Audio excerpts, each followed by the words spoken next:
안녕하십니까, 여러분. 저는 요즘 깊은 고민에 빠져 있는 60대 여자입니다. 참, 이걸 어떻게 풀어야 할지 고민 해결이 도무지 되지 않아서 여러분에게 도움을 받고 싶어 이렇게 사연을 올리게 되었습니다. 그런 말이 있잖아요. 검은 머리 짐승은 거두는 게 아니다. 제가 지금 딱 그 꼴인 처지라 어찌해야 할지 막막합니다. 한자 사연을 올리면서도 이걸 용서를 해줘야 하나 말아야 하나 너무나도 속이 터져나갈 지경입니다. 제 이야기를 한번 들어보시고 현명한 조언을 해주시면 저에게 힘이 될 것 같습니다. 저는 20대 후반에 결혼을 해서 딸을 하나 낳고 행복하고 평화롭게 잘 살고 있었습니다. 남편은 3층짜리 상가 건물을 하나 가지고 있었고 짜투리 땅도 가지고 있던 사람이어서 돈이 궁하다는 생각을 해본 적 없이 살 수 있었습니다. 남편은 저와 초등학교, 중학교, 고등학교를 같이 나온 동창이었는데 초등학교 시절부터 제 뒷공무니를 졸졸 쫓아다니던 사람이었습니다. 인내심의 승리라고나 할까요? 10번 찍어서 안 넘어가는 나무가 없다는 말처럼 결국 저도 이 남자의 진심에 반해 결혼까지 하게 된 것이었죠. 하지만 행복함이 오래될수록 저에게는 점점 불운의 그림자가 뒤따라 붙기 시작했습니다. 남편은 제 손에 물 묻히기 싫다며 설거지도 대신해주고 쓰레기 정리도 도맡아 하는 자상한 남자였어요. 이 남자와 결혼한 걸 단 한 번도 후회해본 적 없을 정도로 정말 행복한 결혼 생활이었죠. 우리 딸아이가 초등학교에 입학하고 학교 생활에 적응할 때도 함께 지켜보고 아이가 아플 때 누구보다 병간호를 열심히 하던 남자였습니다. 전생에 얼마나 덕을 쌓았으면 이런 남자를 만날 수 있었을까 싶을 정도로 저에게는 대단한 남편이었습니다. 하지만 우리 아이가 초등학교 4학년이 되었을 때 우리 남편은 갑자기 하루아침에 땅으로 꺼지고 말았습니다. 그 나이에 비명 행사를 하게 될 줄 누가 알았겠습니까? 저는 정말 이 현실이 믿기지 않을 정도로 충격을 받았고 삶을 포기하고 싶을 정도로 괴로웠습니다. 싸늘한 주검이 된 남편의 장례를 치르면서도 옆에서 엉엉 우는 딸을 보면서도 현실이 아니라고 계속해서 부정을 했거든요. 주위에서조차 평소에 지병 하나 없이 건강했던 남편이 갑자기 이렇게 하늘로 떠났다는 걸 보면서 너무나도 어이없어 했습니다. 그러니 제 마음은 얼마나 산산조각이 났겠습니까? 정말 너무 현실감이 없어서 눈물조차 나지 않았습니다. 더군다나 남편이 가진 상가 건물이 제 발목을 잡기 시작했습니다. 전부 남편 명의로 되어 있던 재산들은 모두 저에게 넘어오게 되었는데 세금이 정말 만만치가 않았습니다. 남편이 하던 임대업도 땅 관리도 전혀 나눠하지 않았기에 저는 정말 생활비만 받아서 썼거든요. 모조리 저에게로 넘어오니 이걸 어떻게 해야 할지 감이 잡히지 않아서 정말 막막했습니다. 앞이 깜깜하다는 말이 절로 실감나는 순간이었죠. 그냥 세무사가 시키는 대로 변호사가 알려주는 대로 처리를 하려고 했는데 제가 또 아무것도 모르니까 주변에서 콩고물 떨어지기만 기다리는 사람들이 들러붙었습니다. 장례식장에 갑자기 나타난 먼 친척이라는 사람은 자기에게 넘기면 수익을 섭섭지 않게 주겠다면서 권리를 양도하라고 종용하기도 했어요. 제가 아무리 바보 천치라도 그 말이 거짓말이라는 건 모를 수가 없었죠. 결국 저는 주변에서 저를 도와줄 사람을 찾았습니다. 그때 마침 저를 도와주시겠다는 분이 바로 저희 건물에 새를 들어 학원을 운영하던 수학 선생님이었습니다. 우리 딸이 그 공부방에서 수학을 배우고 있었기 때문에 나름 안면도 있고 친하게 지내던 분이었거든요. 작은 호실 하나 임대해서 학원이라고 하기엔 거창하고 딱 공부방 정도로만 운영을 하시던 분이었는데 원래는 세무회계 쪽을 공부하셨던 분이라고 하더군요. 수학 선생님 주변에는 똑똑하신 사자 선생님들이 많이 계셨고 덕분에 저는 일 처리를 수월하게 할 수 있었습니다. 제 상가를 노리고 달려드는 하이에나들에게서 지켜주시기도 하고 법적으로 건물을 아주 꽁꽁 묶어 저 이외에는 아무도 탐을 낼 수 없게 해주셨습니다. 임대업 사업자를 내고 관리하는 법까지 친절하게 알려주신 덕분에 저는 정말 손 한 번 안 대고 코를 풀 수 있었습니다. 저에게는 두 번 다시 오지 않을 은인이나 다름없었죠. 그래서 저도 수고비를 꽤 많이 들였습니다. 그런데 문제는 또 다른 곳에서 터지기 시작했습니다. 제가 아무리 건물이 생기고 짜투리 땅이 생겼다고 해도 당장에 상속세를 내야 하고 현금이 필요한 곳이 많더라고요. 어찌나 돈이 급한지 대출을 받으려고 했는데 대출 이자도 만만치 않고 매달 들어가야 하는 현금이 꽤 많이 필요했습니다. 상가 월세 수익이 아무리 괜찮다고 해도 당장 필요한 상속세는 만만치 않았어요. 어릴 때 고향에서 살던 집을 하나 팔아서 상속세는 급하게 해결을 했는데 그러고 나니 딸이랑 먹고 살 생활비가 필요하더라고요. 월세 수익은 계속 세금으로 빠져나갈 예정이었고 저는 급하게 생활비를 벌기 위해 고정적 수입이 들어올 수 있는 회사에 취직을 하게 되었습니다. 게다가 애초에 그 건물에 제 거라는 생각이 들지 않았던 터라 남편이 죽고 나서 생각도 많아졌고요. 딸을 홀로 키워 나가야 한다는 부담감에 안정적인 직장을 구해 늦은 나이지만 회사의 사무직 직원으로 취직을 하는 게 생계에 도움이 될 것 같았습니다. 월세를 받으면 되는 것 아니냐고 생각들을 하시겠지만 남편이 100% 관리하던 남편 건물이라서 그런지 월세를 제가 받아 마구 쓰는 게 참 마음에 걸리기도 했습니다. 딸이 시집갈 때 그대로 돌려주는 것도 괜찮겠다 싶어서 세금 문제를 제외한 돈은 딸을 위해 모으기로 했어요. 그래서 남들한테 부동산, 재산 있는 거 절대 티를 내지 않고 조용히 회사 생활을 했습니다. 제가 재산이 있는 걸 알면 분명 저에게 돈을 빌려달라고 들러붙을 인간들이 많다는 걸 직감적으로 느낀 거죠. 단 한 가지 문제는 이제 초등학교 4학년이 된 딸이 학교 수업을 마치고 나서였습니다. 저는 7시에 퇴근을 하는데 딸아이가 학원을 아무리 늦게 마친다고 해도 시간이 붕 뜨게 되더라고요. 고작 초등학교 4학년이 밤늦게까지 공부만 할 수는 없었으니까요. 하지만 아무리 아이를 학원에 내내 돌린다고 해도 고작 초등학교 4학년이 배울 수 있는 과목은 많지 않았습니다. 거기다가 늦은 시간에 혼자 아이에게 집까지 걸어가라고 하는 것도 너무나도 걱정이 되었죠. 당시에 유괴 사건도 많았고 남자아이도 아닌 딸아이가 해가 질 무렵에 혼자 걸어가는 게 얼마나 조마조마한지 다들 공감하실 테죠. 거기다가 장례식장에 찾아왔던 남편의 먼 친척이라는 사람이 집 앞까지 찾아와 돈을 빌려달라고 협박을 한 적도 있었고요. 당시에 동네에 강도가 들어서 흉흉한 소문이 돌기도 했었습니다. 그런 와중에 초등학교 4학년짜리 아이를 집에 혼자 내버려 둔다는 것은 상상도 하기 싫은 일이었죠. 그렇다고 제가 취직한 지 얼마 되지도 않았는데 일을 그만두고 당장 생계를 걱정하면서 살 수도 없는 일이었습니다. 그때 때마침 저를 도와주신 분이 바로 수학 선생님이셨습니다. 아이의 학원 마지막 스케줄이 수학이었는데 제가 데리러 갈 시간이 될 때까지 거의 2시간 동안 아이를 자습실에 두고 공부를 도와주시겠다고 하셨습니다. 저로서는 정말 파격적인 제안이고 너무나도 달콤한 말로 들렸답니다. 아이를 위해 그런 수고를 해주신다고 하시니까요. 물론 제가 건물주인 걸 알고 계신 분이라 더 친절하게 대해주셨을지도 모르지만 저는 정말 너무나도 감사했어요. 친구들도 여러 명이 있다고 하시면서 걱정하실 일은 별로 없을 거라고 이야기를 해주시는데 그 어떤 말보다 든든했습니다. 저한테 혹시 다른 일이 생겨서 퇴근 시간이 늦어질 때만 연락을 따로 달라고 하시더라고요. 거기다가 먼저 본인이 남자라서 다른 부분이 걱정되거나 많이 늦게 된다면 저희 집 옆집에 데려다 주시겠다고 하셨습니다.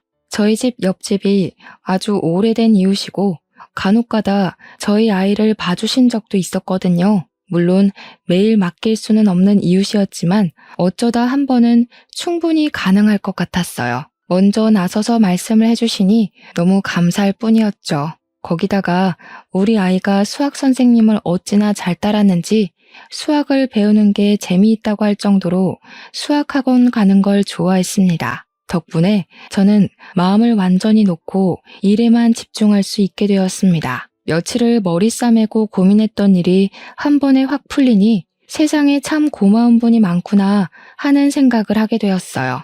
간간히 제가 감사하다고 학원에 먹을 것들을 사다 바치기도 했고요. 명절이나 스승의 날 같은 때에는 선물도 보내드렸습니다. 무엇을 드려야 할지 잘 몰라서 생필품이나 통조림 위주로 드리긴 했었는데 매번 이런 거 안 주셔도 된다고 하시면서도 고맙다고 받아가셨습니다. 저는 제 선물이라도 흔쾌히 받아주셔서 마음의 짐을 조금 덜 수 있었죠. 저는 딸아이에게 신신당부를 했습니다. 수학 선생님을 너무 힘들게 하지 말고 다른 일로 조르지도 말고 말 잘 듣고 공부를 잘해야 착한 아이라고 단단히 일러두었어요. 그랬더니 너무 걱정 말라고 하면서 수학 선생님한테 아들이 하나 있는데 2살 오빠라면서 자기를 잘 챙겨줘서 너무 고맙다고 하는 게 아니겠습니까? 알고 보니 딸아이가 자습실에서 학교 숙제나 나머지 공부를 하고 있으면 수학 선생님 아들이 우리 딸 공부를 봐준다고 하더라고요. 우리 딸은 허구한 날 입버릇처럼 나도 오빠가 있었으면 좋겠다. 오빠 있는 애들이 부럽다. 그 오빠가 우리 오빠면 좋겠다. 이런 말을 했어요. 그러니 저도 슬슬 궁금해지더라고요. 얼마나 잘해주면 그런 소리를 다 할까 싶어서요. 그랬더니 딸이 아주 신이 나서 술술 이야기를 해주는 겁니다. 우리 딸이 학교에서 점심을 먹고 나서는 아무것도 먹지 못한 채로 학원을 가게 되니까 배가 너무 고팠대요. 그러면 수학 선생님이랑 수학 선생님 아들이 학원에 도착하면 먹을 것부터 챙겨준다고 하더라고요. 과자나 초콜릿, 사탕 같은 간식거리가 아니라 배를 채울 수 있는 먹거리들을 포장해서 챙겨준다고 했어요. 핫도그라든지 떡볶이라든지 그런 것도 준비가 안 될 경우에는 컵라면이라도 꼭 하나 먹으라고 챙겨준대요. 그럼 간단하게 간식을 먹고 수학 수업을 듣고 수업이 끝나면 자습실에 가서 오빠가 학교 숙제를 도와준대요. 학교 숙제도 다 끝나면 학원 수업 때 어려웠던 부분을 다시 설명해주고 문제 풀이까지 다 봐준다는 게 아니겠어요. 알고 보니까 수학 선생님 아들이 일명 영재라고 일컫는 똑똑이라고 하더라고요. 저는 애가 배가 고플 거라는 걸 전혀 생각하지 못했기 때문에 머리가 띵해지는 느낌을 받았습니다. 그 뒤부터는 꼭 아이에게 5,000원이라도 쥐어주고 먹을 걸 사 먹을 수 있도록 했어요. 세세한 부분까지 챙겨주신 수학 선생님께 당연히 감사 인사도 드렸고요.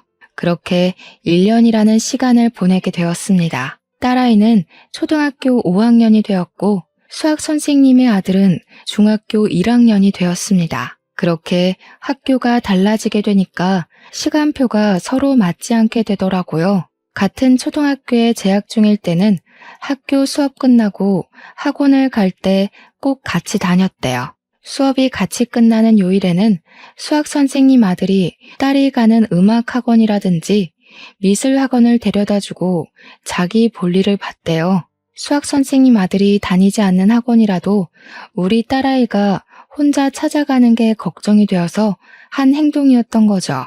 화요일, 목요일 빼고는 같은 시간에 끝났는지 항상 딸아이를 지켜주고 있었던 겁니다. 그런데 이제 중학생이 되니까 우리 딸보다 늦게 끝나게 되어서 학원을 데려다 줄 수 없게 된 거죠. 그러니 매번 수학학원에서 우리 딸아이를 기다렸다가 아이를 챙겨주었다고 하더라고요. 근데 제가 그걸 너무 늦게 알게 된 겁니다. 무려 1년이라는 세월을 저 대신 우리 딸을 챙겨준 아이였는데요. 너무너무 고마운 마음에 중학생에게 뭐가 제일 필요한 물건일까 며칠을 고민하다가 선물을 챙겨주었습니다. 그 당시에는 워크맨이라고 음악을 듣는 플레이어가 엄청나게 인기였거든요. 꽤 고가이긴 했지만 가격이 문제겠습니까? 제가 그걸 선물로 사주었어요. 그랬더니 가지고 싶었던 물건이었는지 눈이 휘둥그레지면서 저한테 너무 고맙다고 몇 번을 인사를 하더라고요. 뒤늦게 알게 된 수학 선생님께서 저에게 따로 연락을 하셔서 이런 비싼 선물을 받을 수 없다고 돌려주시겠다고 하더라고요. 그래서 저도 선의의 거짓말을 할 수밖에 없었습니다. 회사에서 장기 자랑을 했는데 1등 경품이 그 물건이었다고 제가 1등을 하게 되는 바람에 경품을 탔다고 이야기를 했어요. 우리 딸에게는 아직 필요한 물건이 아닌 것 같아서 잘 쓸 수 있는 사람이 가지고 가는 게 맞는 것 같다고요. 우리 딸도 옆에서 거들더라고요. 그 물건은 자기한테 필요한 게 아니라면서 오빠가 썼으면 좋겠다고 했어요. 그러니 너무 죄송해하면서도 감사하다고 하시면서 물건을 챙기시더라고요. 그 이후에도 제가 수학 선생님 아들에게 몇 번 고마워할 일들이 생겼어요. 제가 늦게 퇴근하는 날이면 우리 딸아이랑 놀아주다가 집 앞까지 꼭 데려다주고 집에 간다고 하더라고요. 그래서 집이 꽤 먼 거리에 있는 거 아니냐고 물어보니까 수학 선생님 아들이 저에게 모르셨냐면서 저희 집 옆집에 살고 있다고 하더라고요. 저는 진짜 몰랐거든요. 그렇게 가까운 거리에 살고 있는지요. 그런데 그 집은 제가 알기론 세탁소를 운영하는 김씨 아저씨네 집이었단 말이죠. 그래서 거긴 김씨네 집 아니냐고 물어봤어요. 나중에 알고 보니까 김씨네 집 반지하 단칸방에 새를 들어서 살고 있었던 거였습니다.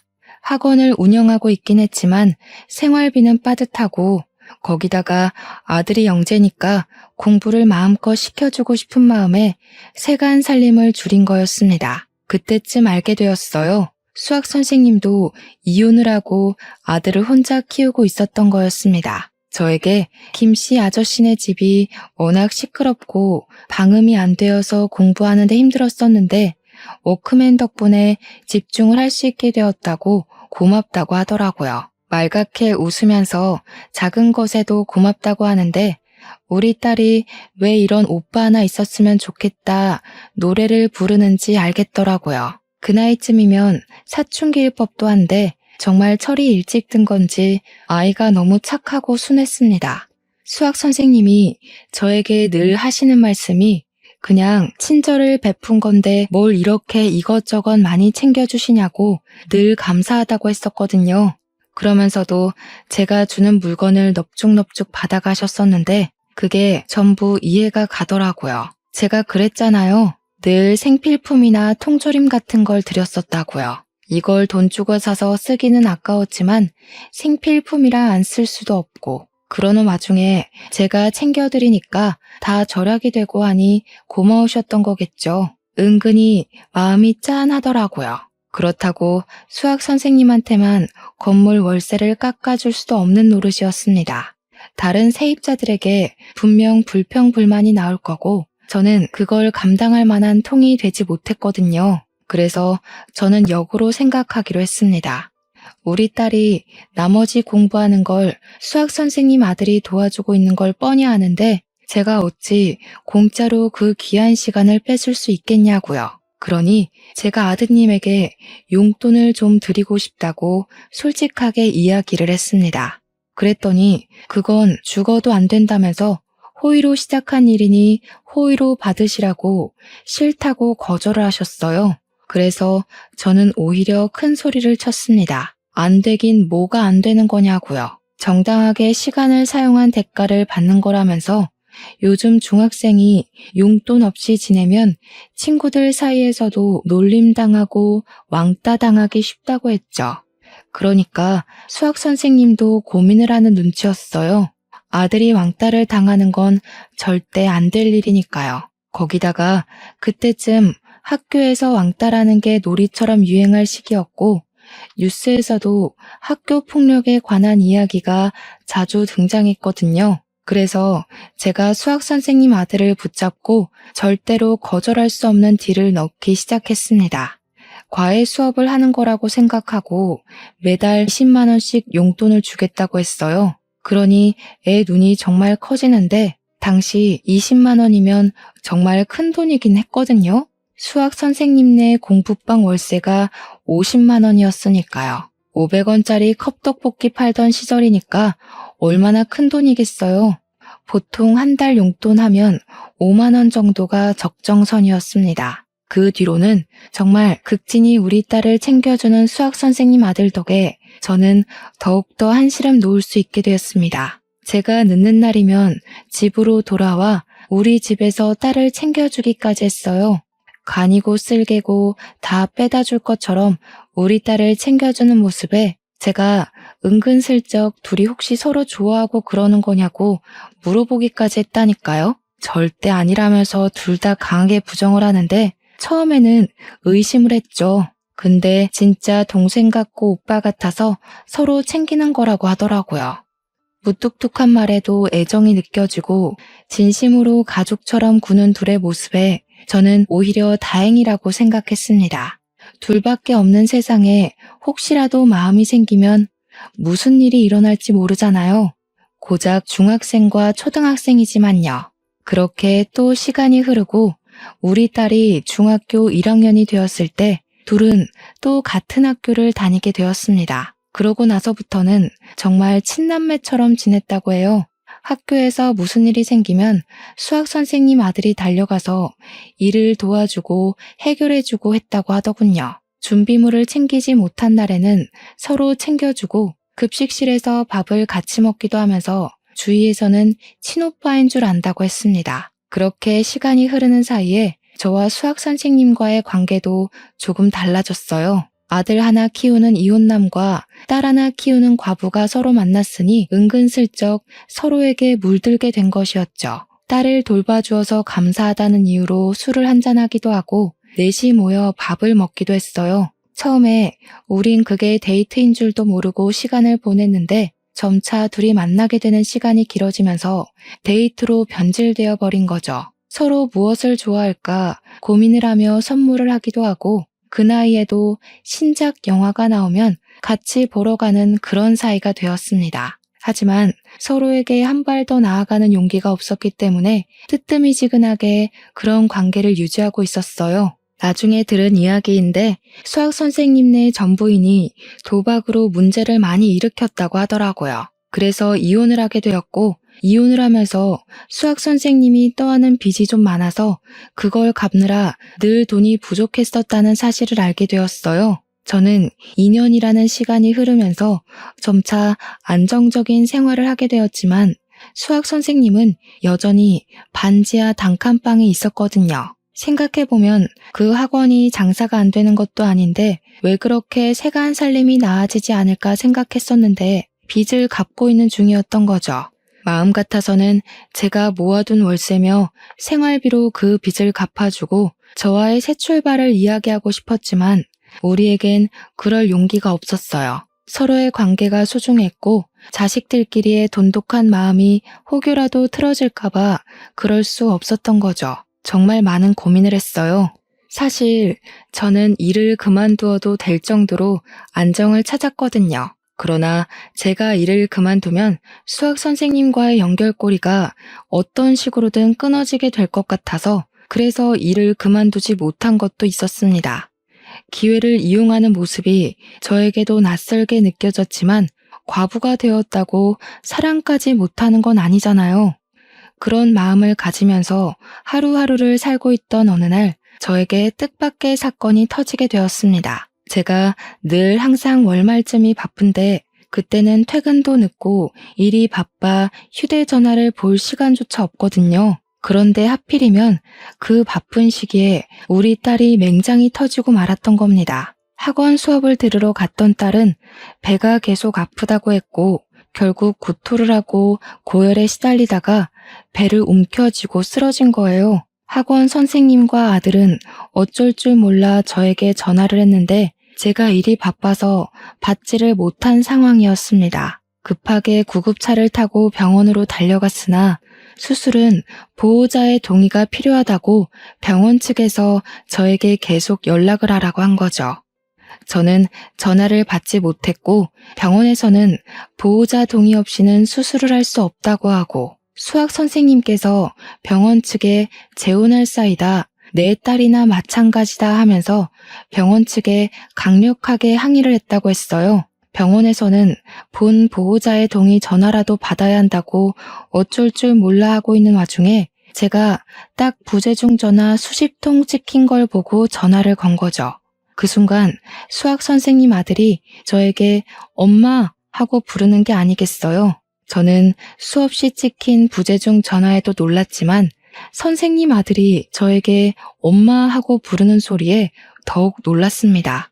이게 무슨 소린가 하고 있는데 아주 간략하고 빠르게 우리 딸 맹장이 터졌고 긴급 수술에 들어가야 한다고 말을 해주더군요.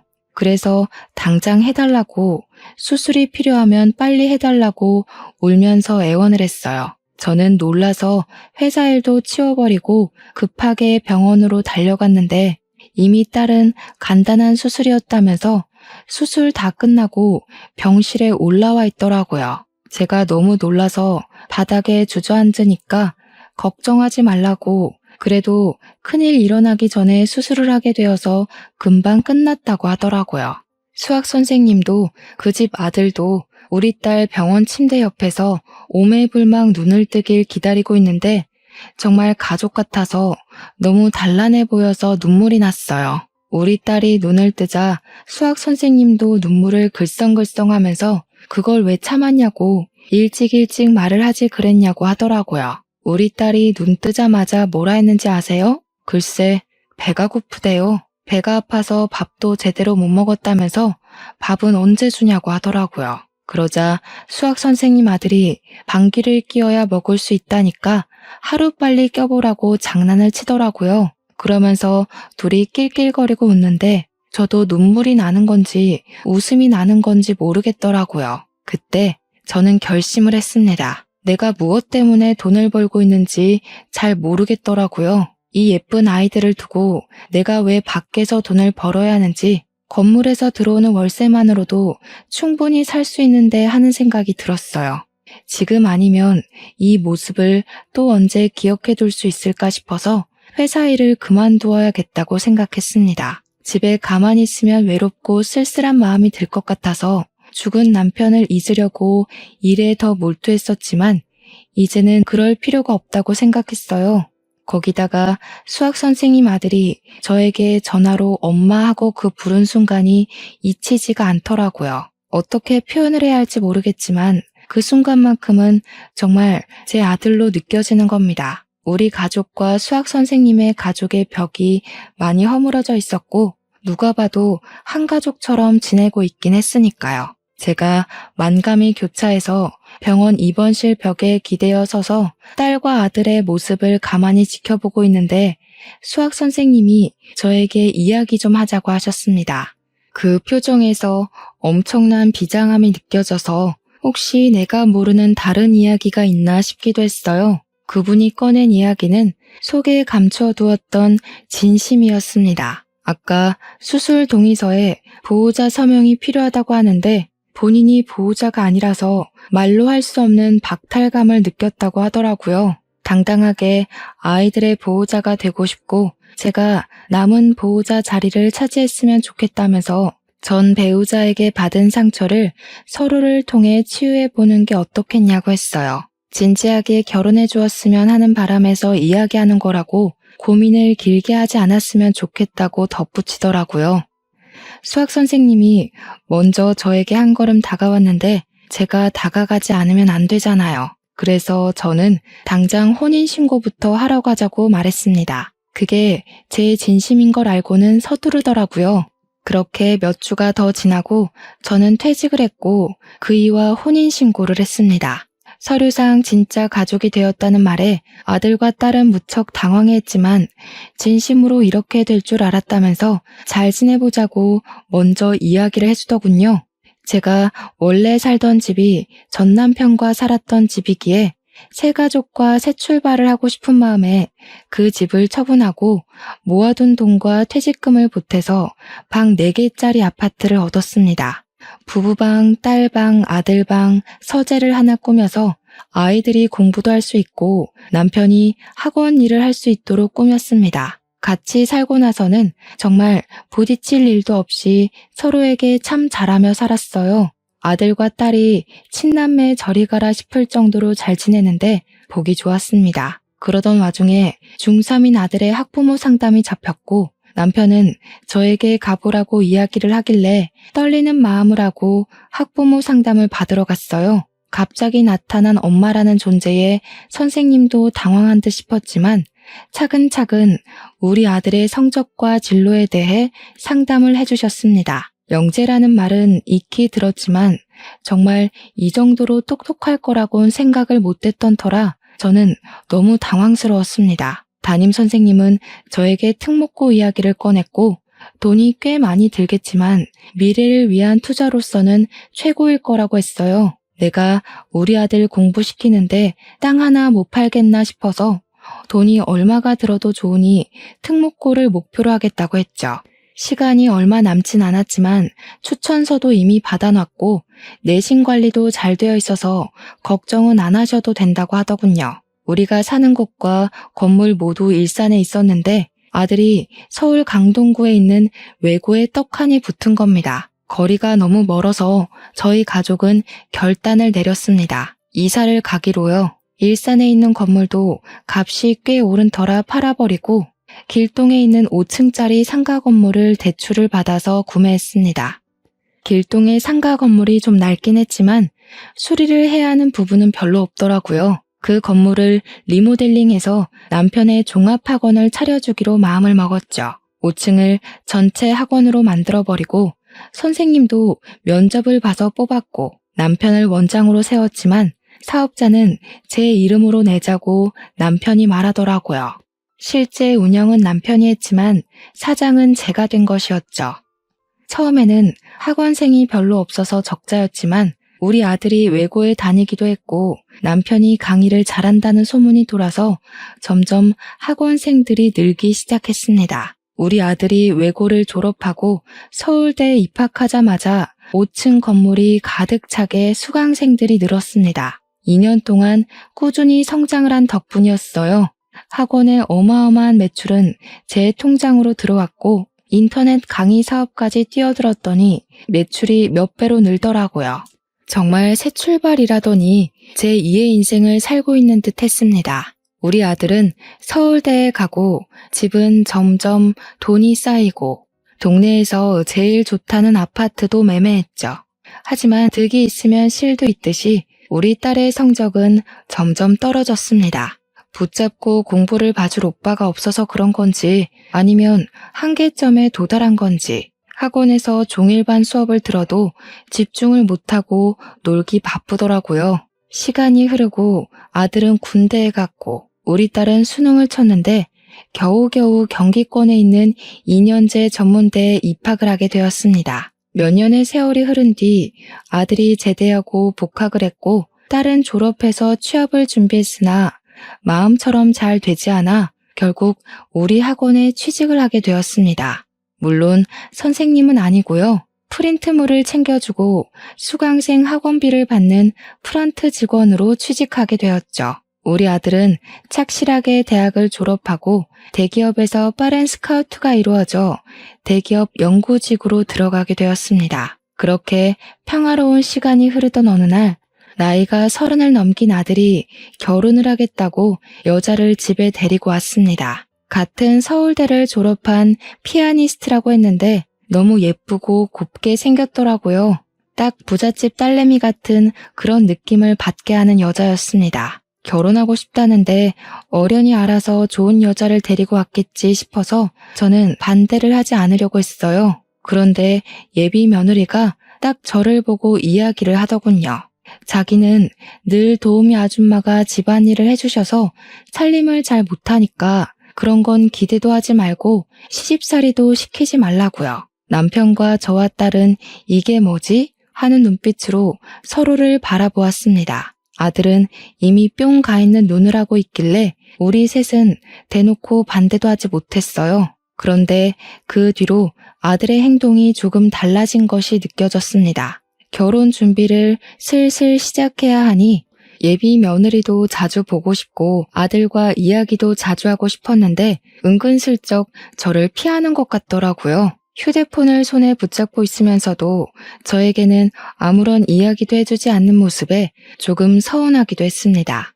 3개월 정도 시간이 흐른 뒤 본격적으로 결혼 준비에 돌입을 했는데 아들이 저에게 아무 말도 하지 않더라고요. 제가 뭐 도와줄 거 없냐고 먼저 나서서 이야기를 하는데도 그냥 없다고만 대답하고 결혼식에 대한 이야기를 꺼내지 않았습니다. 아무리 그래도 혼주 한복 같은 건 예비 사돈과 같이 맞춰야 하는 것 아닌가 하고 생각을 했는데 저에게 아무 말도 꺼내지 않았습니다.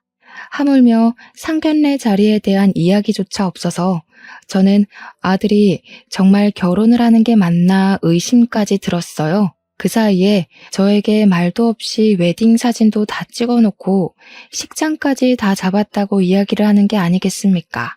너무너무 서운할 지경이라 제가 먼저 예물을 해주겠다고 물꼬를 틀었습니다.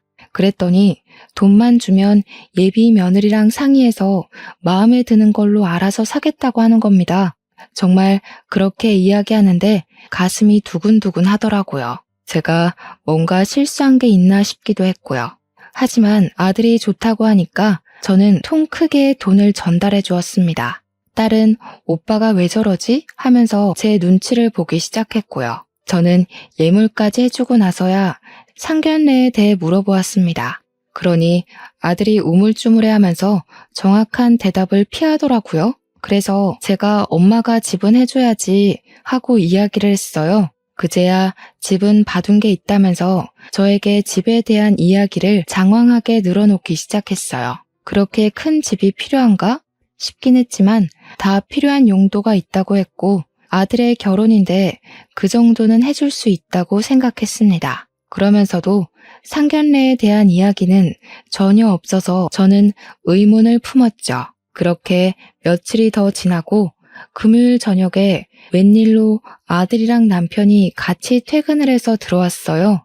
꽤 늦은 시간이라 둘이 만나서 같이 들어왔냐고 물어보니까 남편이 씩씩거리면서 방으로 들어가더라고요. 무슨 일 있냐고 물어보는데 아들은 아무 말도 안 하고 있고 남편은 아들을 향해 삿대질을 하다가 한숨을 거칠게 쉬고 말더라고요. 둘이 싸움이라도 한 모습이라 의문을 품었습니다. 제가 재차 남편에게 물어보자 아니라고 딱 한마디 하는데 분위기가 영 심상치 않더라고요. 그래서 저는 다른 이야기라도 해야겠다 싶어서 아들의 전셋집 계약금 이야기를 꺼냈습니다. 이 날짜까지는 돈이 마련될 것 같아서 라고 물꼬를 트자 남편이 화를 버럭 내면서 전셋집을 해주지 말라고 하더라고요. 그래서 왜? 하고 물어보니까 그냥 해주지 말래요. 결혼식이 코앞으로 다가오는데 전셋집 이야기를 하지 말라 그러고 저도 아들도 남편의 눈치만 살피게 되었습니다. 청첩장이 나올 시기가 됐음에도 불구하고 상견례 이야기도 청첩장 이야기도 없어서 저는 아들을 닥달하기 시작했어요. 청첩장 나오지 않았니? 나왔으면 우리한테도 줘야지. 초대할 손님이 한두 명도 아니고. 나오긴 했는데 나중에 보여드릴게요. 저는 더 이상 아들의 작태를 참을 수가 없었습니다. 나중에 보여주긴 뭘 나중에 보여주냐고 당장 내놓으라고 윽박을 지르니 그제야 아들이 청첩장을 들이밀더라고요. 근데 그 순간 남편이 확 채가면서 아들에게 소리를 질렀어요. 내가 청첩장 다시 뽑으라고 했어 안 했어? 어디 이런 식으로 행동을 해? 내 앞에서? 저는 일이 틀어져도 단단히 틀어졌다는 생각을 지울 수가 없어서 남편 손에 들린 청첩장을 빼앗았습니다. 남편이 저에게 보지 말라고 소리쳤지만 뭐가 문제냐고 내 눈으로 확인을 해야겠다고 청첩장을 펼쳤어요. 저는 그 순간 정말 현기증이 날 정도로 뒤통수를 맞은 듯한 느낌을 받았습니다. 혼주 이름에 제 이름이 아닌 다른 사람의 이름이 떡하니 적혀 있더라고요. 순간 직감적으로 느낌이 오더군요. 이혼한 전 부인의 이름이구나 하는 느낌이요. 정말 배신감이 어마어마하게 들었습니다. 오빠, 어떻게 오빠가 이럴 수 있어? 지금 우리 엄마 이름이 아닌 친모의 이름을 적어둔 거야? 오해야. 나도 엄마를 엄마로 생각하고 살았어. 근데 친모한테서 몇 개월 전에 연락이 왔어. 내가 결혼한다고 하니까 혼주석에 앉고 싶다고 애원을 하는데 어떻게 거절을 해. 그 여자가 혼주석에 앉을 거면 나는 네 결혼식에 안 가겠다. 아버지, 온 가족의 얼굴이 썩어 들어가는 와중에 제가 언제부터 알았냐고 남편에게 물어보니 금요일에 같이 퇴근한 날 상견례를 했다고 하더군요. 당연히 제가 와 있을 줄 알았는데 상견례 자리에 떡하니 친모가 오더랍니다. 알고 보니 예물도 제가 준 돈으로 샀지만 고르는 건 친모랑 함께 골랐다고 하더군요. 재혼한 이후 너는 내 아들이 아니었던 적이 없었지만 이제 아니다. 앞으로는 아들이라고 생각 안 할 테니 나가라. 아들은 제 입에서 그런 이야기가 나올 줄 몰랐는지 무척 당황한 듯한 얼굴이었습니다. 내가 너 공부시키고 어학연수 시키고 등록금 내준 거 갚으라고 안 할 테니까 그냥 나가. 그래, 너 그렇게 좋다는 네 친모 찾아가서 살아라. 나도 아들 하나 없는 셈 치고 그리 살란다. 우리 딸은 그저 울기만 했어요. 어떻게 오빠가 그럴 수 있냐고, 진짜 가족이라고 생각했는데 아니었냐고 그러더군요. 아들은 친모가 불쌍한 사람이라면서 보고만 있을 수 없었다고 하는데 남편이 버럭 소리를 질렀습니다. 그 여자가 말아먹은 재산이 얼만 줄 알아? 도박이 좋다고 너 버리고 떠난 미친년인데 뭐가 불쌍하다는 거야? 사채업자가 찾아와서 너 내다 팔겠다고 난리치는 거 내가 빚 떠안는 조건으로 살려달라고 빌었다. 우리가 왜 김씨네 반지하에서 밥도 제대로 못 먹고 살아야 했는지 기억이 안 나서 이러는 거야? 남편의 말에도 아들의 얼굴에는 고집이 가득했습니다. 저는 더 이상 들을 말이 없다고 아들을 집 밖으로 쫓아냈어요. 집도 친모에게 해달라고 해라. 앞으로 신경 안 쓰고 살 테니까 보지 말자고 하고 방으로 들어왔죠. 우리 아들은 정말 그날로 짐을 싸서 나갔습니다. 신혼집이고 뭐고 어떻게 했는지 모르겠지만 알아서 하겠지 하고 생각을 안 하기로 했어요. 그렇게 2달이 더 지나고 결혼식 날이 다가와서야 조금 궁금하더라고요. 그래서 남편에게 결혼식장에 다녀오라고 했더니 남편이 죽어도 안 간다면서 자기는 아들 없다고 하대요. 결국 딸이 궁금해서 못 참겠다며 자기가 다녀오겠다고 옷을 주섬주섬 챙겨 입고 나가더군요. 진짜 혼주석에 친모가 앉았는지 가족들 버리고 결혼식은 행복하게 올리려는지 궁금했습니다. 시간이 조금 지난 뒤 딸에게 전화를 받고 남편과 저는 깜짝 놀랄 수밖에 없었습니다. 엄마, 이상해. 결혼식장에 왔는데 그 어디에도 오빠 이름이 적힌 웨딩홀이 보이지가 않아. 내가 식장에 물어봤는데 오빠 결혼 안 했대. 여기서 식 안 올렸대. 식 앞두고 취소했다는데? 그래서 저는 남편에게 아들에게 연락을 해보라고 했어요. 그러니까 왜 해야 되냐고, 뭘 해 먹고 살든 상관하지 말고 살자면서 딱 잘라 이야기를 하는데 저도 더 이상 이야기를 못 하겠더라고요. 그렇게 6개월이라는 시간이 더 흘렀음에도 아들에게는 연락 한 통 없었습니다. 남편은 이야기도 꺼내지 말라고 해서 더 물어볼 수도 없었고요. 그즈음 딸이 만나고 있는 사람이 있다며 프로포즈를 받았다고 예비 사위를 소개해 주었습니다. 인물은 조금 못났지만 참 싹싹하고 생활력도 좋아 보이는 사람이었습니다. 저는 아들에게 해주지 못한 모든 것을 딸에게 해주기로 마음먹었습니다. 전셋집도 해주고 예물도 해주고 예단도 섭섭지 않게 보냈습니다. 사위는 몸둘 바를 몰라하며 딸만 주셔도 감사한데 이 은혜는 천천히 갚겠다고 하더라고요. 남편이랑도 어찌나 죽이 잘 맞던지 술도 같이 마시고 낚시도 다니며 아들의 빈자리를 채워주었습니다. 우리 딸은 그런 모습을 보며 제 오빠가 많이 생각났나 보더라고요. 결혼식을 앞두고 연락이라도 했는지 어느 날 밤에 아들이 집으로 찾아왔어요. 무척이나 초췌한 모습이었는데 정말 피골이 상접한 모습으로 엉엉 울면서 잘못했다고 용서를 빌더라고요. 살갑게 다가온 친모를 너무 믿었습니다. 친모가 제 이름으로 빚을 내서 도박을 했어요. 제 월급도 가져가고 대출도 받아가고 결국 빚을 갚기 위해 퇴직금을 받았어야 했습니다. 결혼할 사람은 제가 돈 한 푼 없는 빈털터리가 되자 저랑은 결혼 못하겠다고 도망을 갔어요. 딸 결혼을 코앞에 두고 이런 일이 생기니까 정말 막막하더군요. 아들은 잘못했다고 울면서 비는데 남편은 그런 아들의 뺨을 쳤습니다. 부모가 네 입맛대로 고를 수 있는 건 줄 알아? 당장 나가! 저와 딸은 아무 말도 할 수 없었고 아들은 그 길로 다시 집을 나갔습니다. 딸은 결혼식을 무사히 마쳤고 그 와중에도 아들이랑 몇 번 연락을 하고 금전적인 문제도 좀 도와준 것 같더라고요. 저도 마음이 갈팡질팡해서 아들을 용서해주자고 남편에게 이야기했지만 남편이 절대로 받아주면 안 된다고 철옹성처럼 버티고 있습니다. 검은 머리 짐승은 거두는 게 아니라면서 키운 적 무시하고 침 못 따라간 모자란 놈이라고 하더라고요. 아직까지 연락은 하지 않고 불편하게 살고 있는데 제가 어떻게 하면 좋을까요? 딸을 통해 연락을 해서 만나봐야 할지 아니면 남편 말대로 영영 무시하고 살아야 할지 너무나도 고민됩니다. 부디 현명한 결정을 내릴 수 있도록 사연을 들어주신 여러분이 저를 도와주셨으면 좋겠습니다.